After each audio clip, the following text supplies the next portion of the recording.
Ah, il y en a partout. Les moustiques font partie des insectes les plus communs du monde. On en compte plus de 2500 espèces et toutes passent leur vie à bourdonner, à embêter et à piquer les gens.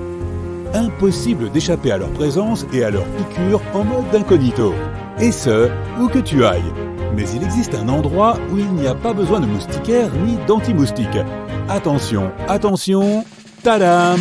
Il s'agit de l'Islande. Ce pays d'Europe est très isolé. C'est une terre de volcans turbulents et de paysages à couper le souffle. Le mieux dans tout ça, c'est que tu peux profiter de ton voyage sans devoir te soucier de ces affreux insectes. Les chercheurs se demandent pourquoi il n'y a pas de moustiques en Islande, sachant que le froid ne limite pas vraiment la prolifération de ces petites bêtes volantes.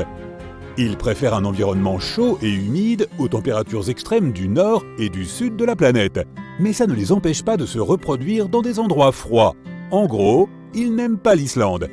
Certains chercheurs considèrent que bien que les moustiques parviennent à se reproduire en Islande, ils n'apprécient pas spécialement les conditions de vie à cause du froid. Selon une autre théorie, c'est la composition chimique de l'eau et du sol du pays qui les embêterait. Ce ne serait pas le lieu de reproduction idéal. La température et le climat océanique seraient les facteurs principaux de dissuasion.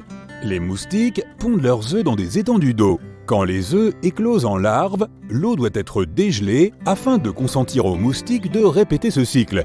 En Islande, il y a 3 gelées minimum par an. Impossible pour les moustiques d'y survivre.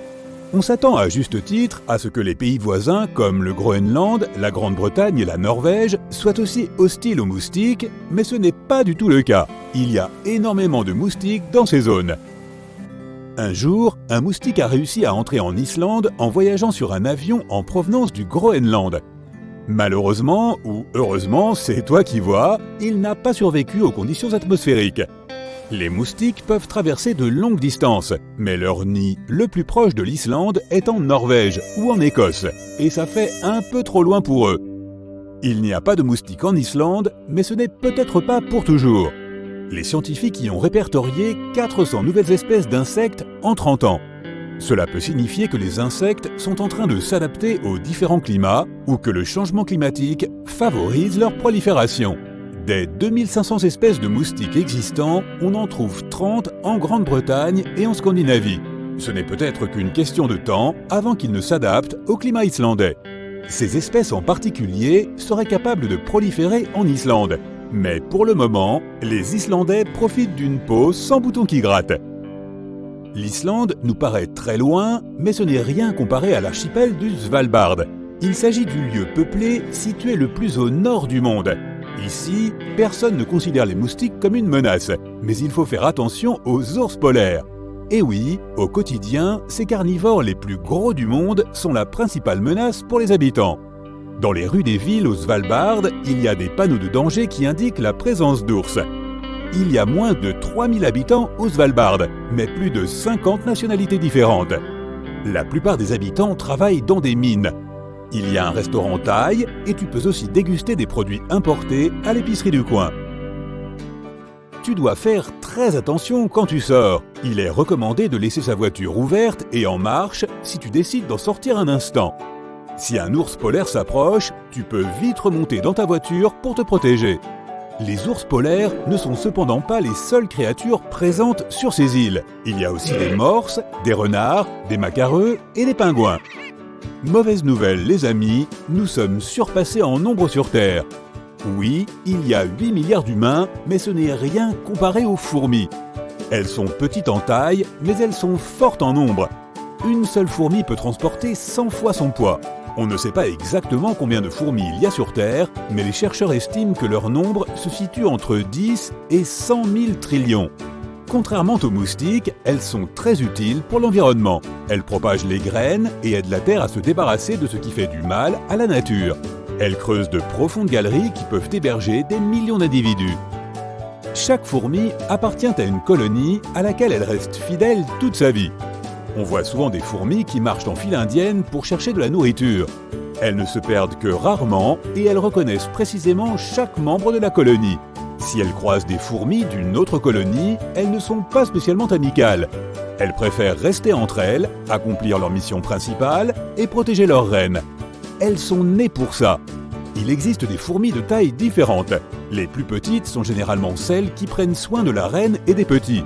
Les fourmis de taille normale sont les fourmis ouvrières. Elles construisent les galeries qui servent à abriter les plus jeunes, ainsi que la reine lorsqu'elle se déplace dans la fourmilière. Les fourmis les plus grosses protègent la colonie des dangers extérieurs, à savoir les gros insectes ou une autre colonie de fourmis qui aurait décidé d'étendre son territoire de recherche de nourriture. Certaines fourmis font mal quand elles mordent, d'autres ne font qu'envahir ton pique-nique. Et oui, au cas où tu te demanderais, il y a des fourmis en Islande, et peut-être dans ton pantalon aussi. Ok, si je te disais qu'il existe un insecte qui peut survivre à presque tout, y compris aux radiations. C'est un vrai champion d'endurance et il se trouve partout. Tu sais de qui je parle? Mesdames et messieurs, voici le cafard. Le cafard apprécie particulièrement les coins sombres. Il ne se montre que rarement. C'est un super insecte qui gagnerait la médaille d'or s'il y avait des Jeux Olympiques des insectes. Il se déplace extrêmement vite et peut parfois voler. Et si tu penses pouvoir t'en débarrasser avec de l'eau, détrompe-toi. Ces bébêtes peuvent retenir leur souffle sous l'eau pendant 40 minutes, soit bien plus que ce que les humains sont capables de faire. Ils font partie de ces nombreux insectes qui peuvent survivre très longtemps sans manger. Ils ont le sang froid, ce qui signifie qu'ils ont besoin de la chaleur environnante pour se réchauffer.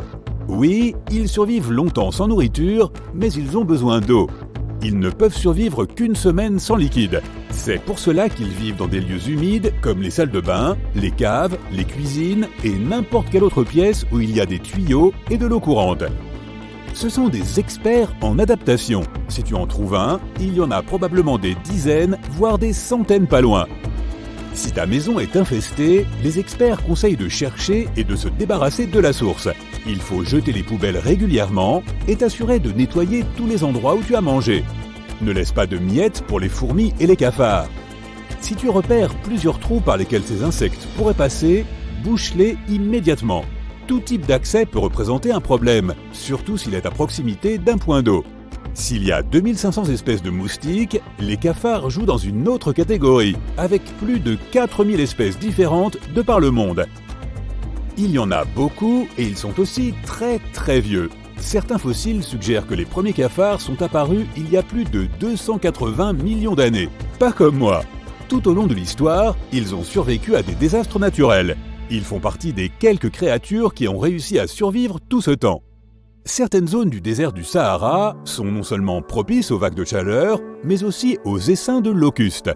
Ces créatures peuvent parcourir des kilomètres à travers différents pays, et elles mangent tout sur leur passage. Elles ne peuvent pas sauter en longueur, mais elles ont des ailes pour voler. Elles atterrissent régulièrement sur des terres cultivées, et elles mangent tout en ne laissant rien derrière elles. On en trouve principalement en Afrique, mais elles se déplacent parfois jusqu'au Moyen-Orient et l'Asie. Les essaims de locustes ne font pas seulement peur, ils représentent un vrai problème pour l'économie et pour les habitants des pays qu'ils traversent. Les locustes peuvent manger l'équivalent de leur poids en plantes cultivées. Comparé à ça, les moustiques ne sont pas si mal, non ?